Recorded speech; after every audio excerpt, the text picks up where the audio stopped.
শীত মানে মজার মজার পিঠার আয়োজন। আর সে পিঠা যদি হয় তেল ছাড়া স্বাস্থ্যসম্মত উপায়ে আর ঘরোয়া উপকরণে মাত্র 3টি উপকরণ দিয়েই তৈরি, তাহলে তো আর কোনো কথাই নেই। আসসালামু আলাইকুম এভরিওয়ান, সবাই কেমন আছেন? আশা করছি সবাই অনেক বেশি ভালো আছেন। তো আজকের আয়োজনে থাকছে ম্যারা পিঠা কিংবা সাইন্না পিঠা।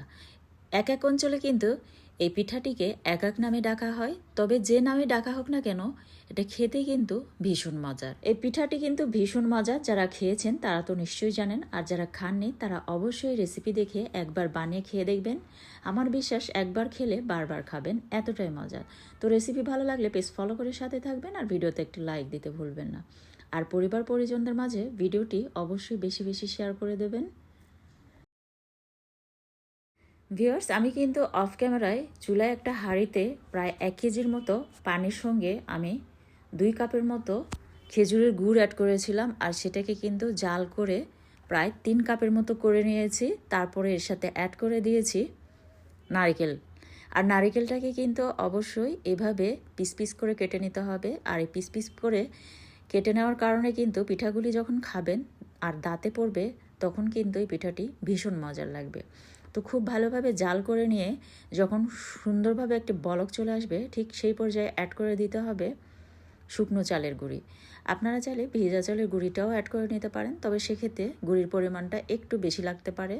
তো প্রায় এখানে 3 কাপ খেজুরের গুঁড়ির যে পানিটা হয়েছে তার সাথে কিন্তু আমি 3 কাপের মতোই শুকনো চালের গুঁড়ি অ্যাড করে দিয়েছি। দিয়ে এটাকে খুব ভালোভাবে মিক্স করে নিয়েছি। প্রায় 3 থেকে 4 মিনিটের মতো অবশ্যই খুব ভালোভাবে এটাকে মিক্স করে নিতে হবে। নিয়ে এটাকে আমি ঢাকনা দিয়ে ঢেকে আরও কিছুক্ষণের জন্য ওয়েট করব সুন্দরভাবে সেট হওয়ার জন্য।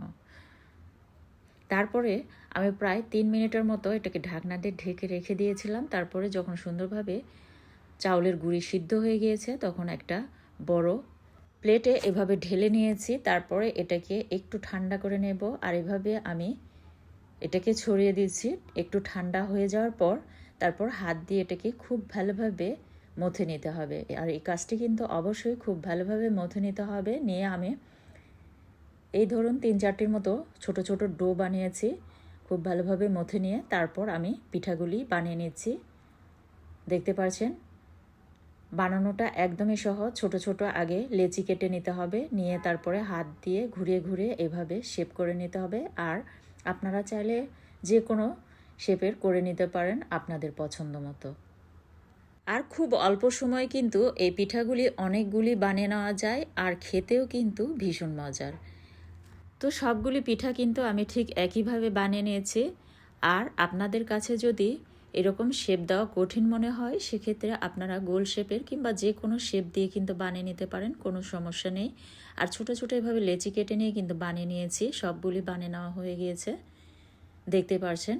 তো এগুলিকে এখন ভাপিয়ে নেব। তো ভাপিয়ে নেওয়ার জন্য আমি এখানে ব্যবহার করব রাইস কুকার। আর রাইস কুকার যাদের নেই তারা কিন্তু যে কোনো পদ্ধতিতে আপনারা এই পিঠাগুলি ভাপিয়ে নিতে পারেন মাত্র 10 মিনিট। আর দেখতেই পারছেন পিঠাগুলি কতটা সুন্দর এবং কিউট লাগছে। আর পিঠাগুলির মধ্যে যে নারকেল এভাবে একটু পিস পিস করে কেটে দেওয়া হয়েছে, এটার কারণে কিন্তু এই পিঠার পুরো টেস্টটাই চেঞ্জ হয়ে যাবে। আর খেতেও কিন্তু ভীষণ মজা লাগে যখন এটাকে চিবিয়ে চিবিয়ে খাবেন, আর দাঁতে যখন নারকেলগুলো পড়বে তখন কিন্তু ভীষণ মজার লাগে। আপনারা যারা এই পিঠাটি খাননি অবশ্যই এভাবে একবার বানিয়ে খেয়ে দেখবেন। আমার বিশ্বাস এরকম বানিয়ে খেলে আপনারা বারবার বানিয়ে খাবেন। আর বানানোটাও একদমই সহজ।